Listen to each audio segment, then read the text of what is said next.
everybody, welcome back to the Blacklist episode rewind. I'm Wendy. I'm Dustin. And today we're going to be talking about episode 4. I don't even know. Yes. It's episode 4, and it was titled Djinn. The Djinn. Actually, it wasn't even the Djinn, it was just Djinn. Oh, was it just Djinn? I think it was just Djinn. Okay, so Djinn, I remember when I looked it up last week what the title was going to be for this week, and I saw Djinn, and I went, like somebody who grants a wish, because if you didn't know what they talked about in the episode, but a Djinn essentially is a genie.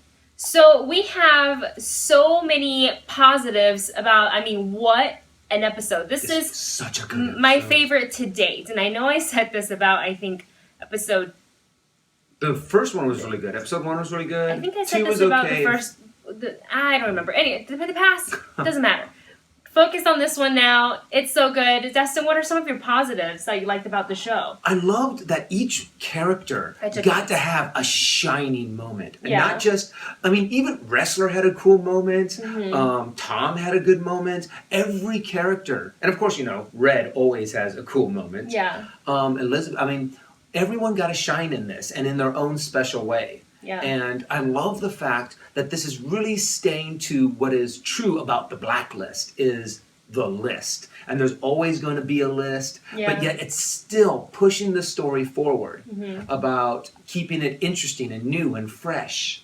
And I just, there was not a moment that I wasn't like, that's so cool. Yeah, this episode definitely had a lot of layers. Mm-hmm. It had a lot of layers and a lot of twists. So I guess we can start from the beginning. Dembe, we go back and we see that Red is talking to one of his associates, and obviously now he is aware of Mr. Babyface Killer, aka Mr. Solomon, and so now he knows that he has Dembe, and now he knows that on top of trying to clear Lizzie's name, he also has to save Dembe. Yeah, and the fact that they know pretty much absolutely nothing about the guy who kidnapped him. Yeah, how it's like they're like, how do we not know anything about this guy? Mm-hmm.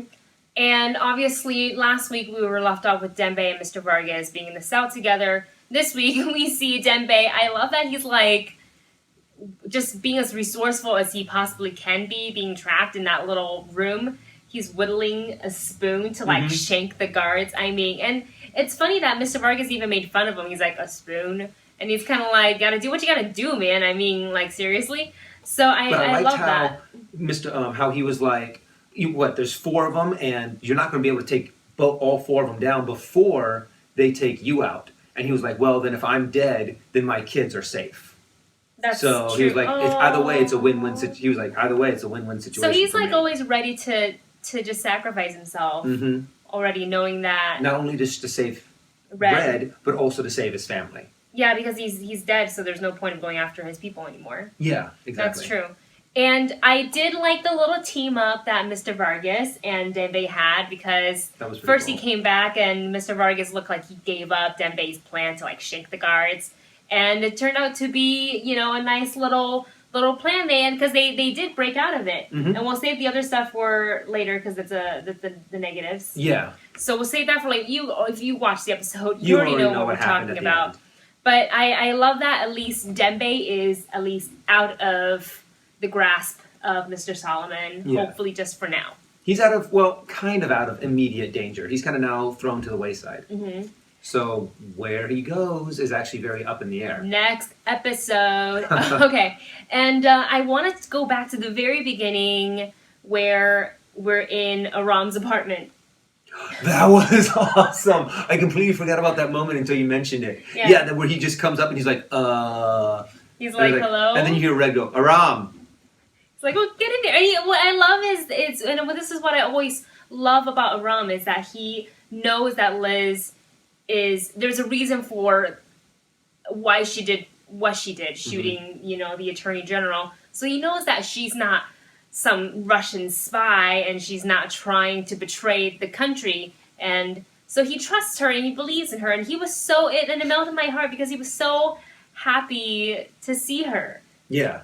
And they kind of made themselves at home too. And she's like, "Oh, I haven't had a shower in days." And I was like, "Oh, make yourself at home." There was a lot of comedy moments, especially coming from Red. I think this is one of my favorite Red one-liner episodes. He just had a lot of them. So many. Like they were at the playhouse, and how they're Liz is reading a book to him, and he was like, I can't remember the next line.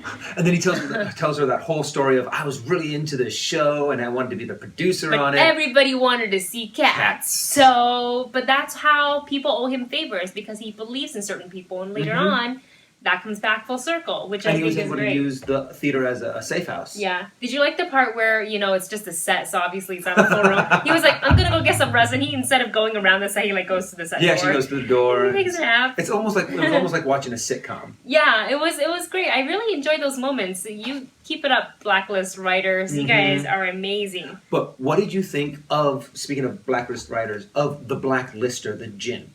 I love that there was two parts, because obviously we all thought it was the blonde woman. Yeah. And she was dressed the part, she sounded like the part, and she was obviously granting wishes.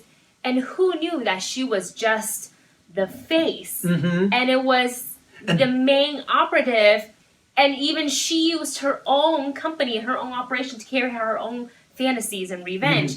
Like, how friggin' genius. I loved it. I really didn't see that one coming. I loved the twist on why she was doing it, because we the were father trying to figure out why. Was embarrassed of him being a gay son, so he Did you think though that maybe he had molested her or raped her or a friend? See, that's what came across for me. I was like, you thought, I know you thought that, yeah, but I didn't. I wasn't like, okay. I was kind of like, I don't think that's it. Yeah. I mean, it very well could be, but it wasn't in my high priorities. There was something else that he did, and I thought that was perfect. The fact that he was a gay firstborn son, and he was so embarrassed, and he wanted to use the excuse of, well, they would have killed you, which, a part of it might have been true. It might have been. He might have, but he still forced his son to have a sex change. And I mean, that's just, it's so extreme, and it's so horrible, and it makes me wonder, does it happen? It really makes you, like, this show makes you think, like last week with the virus and cutting off the country's food source by implanting the virus,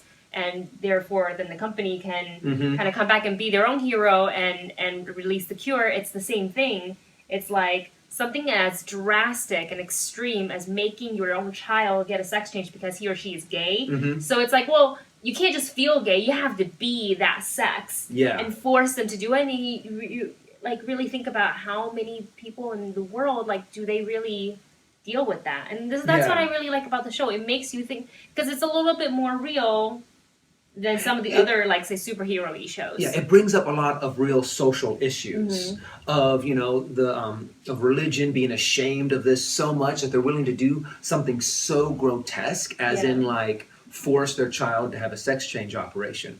But what did you think of the way that Red set up the Djinn? As in, like, took the actor, or the face of the Djinn, and said, hey, you can now be the Djinn if you kind of turn them over to me. Then what he did is now there's someone else that owes him a favor that is incredibly powerful. So now he has gotten another, not an accomplice, what is that called? Another associate. Yeah. And it is perfect the way he set it up, and then I loved it. He sweet-talked her, too. He was like, you enjoy the lifestyle, you have a nice car, you wear nice shoes. And she's like, I'm trying to get out. He's like, why don't you just turn it around? And you see that glimmer in her eyes, like, I can't turn this around. They don't know who the main operative is. They think it's me, because all they do is they hear her voice and they see her face. So if all of a sudden she started taking over, no one would be the wiser. So she now owes Red a favor. And I loved it when he got the diary. Or the little leather-bound book. And she's trying to get on, the real Djinn is trying to get onto the helicopter. And all Red does is when Ressler comes up. Ressler's shining moment. He's like, hey, Ressler, here you go. And did you notice Ressler's smile when he saw the book on the floor? He smiled and he went, I see. That's one step closer for them to exonerate Lizzie. Yeah.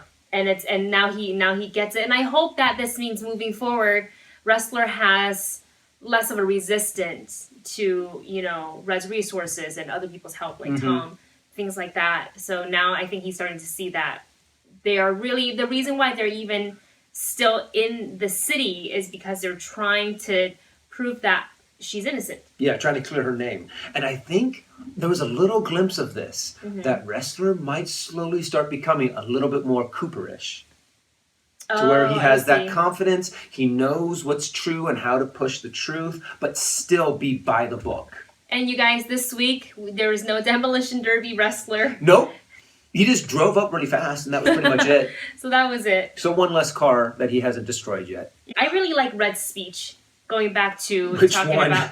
The one with... Okay, there's two. I'll go with the first one. The long, like, political religion, you know, talking about how you shouldn't be forcing your own child. That he did in front of the father and the gay son that had a sex change. And I said, man, I was like, that. Reddington for president right now. Take that, Donald Trump.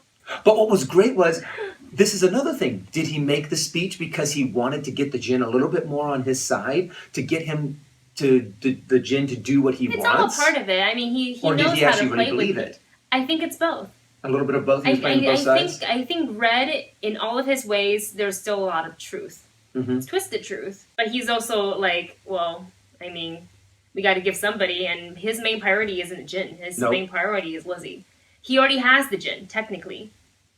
You know, the girl in white. He already has the Djinn. The new one. Why do you need this one? Give the FBI somebody so they can focus on that while they make their stylish getaway. And one more Reddington line that I love. I like this so much. He's like, to end my day, I would love to escape with two sensational women on my arms. And Lizzie kind of was just like, oh, God. And then the other one kind of looks at him like, are you kidding? And he's like, well, you can't have everything.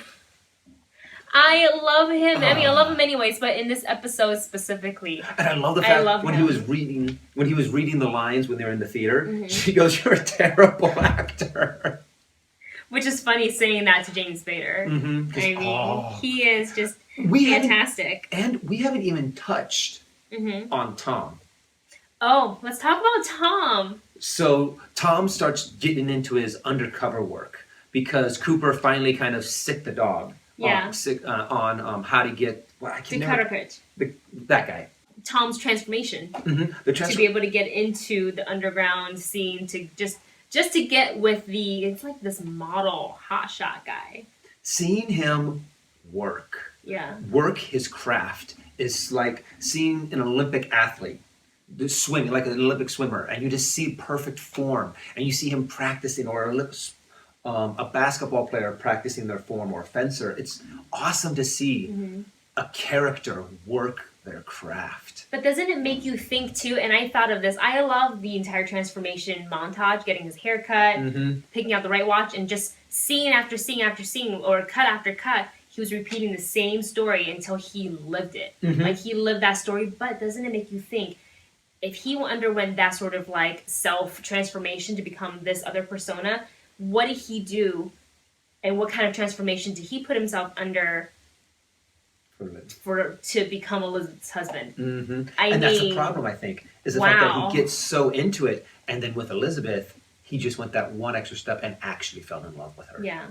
And I can see how that would be very dangerous in his line of work, in finding this balance of you have to go all the way to the edge so people believe it, but not fall off, because then you're stuck in a situation like Tom is right now, where he loves Elizabeth. He loves her so much. And I think, I disagree with John when we were doing the Blacklist recap, that he said that Tom was going to be the one that died.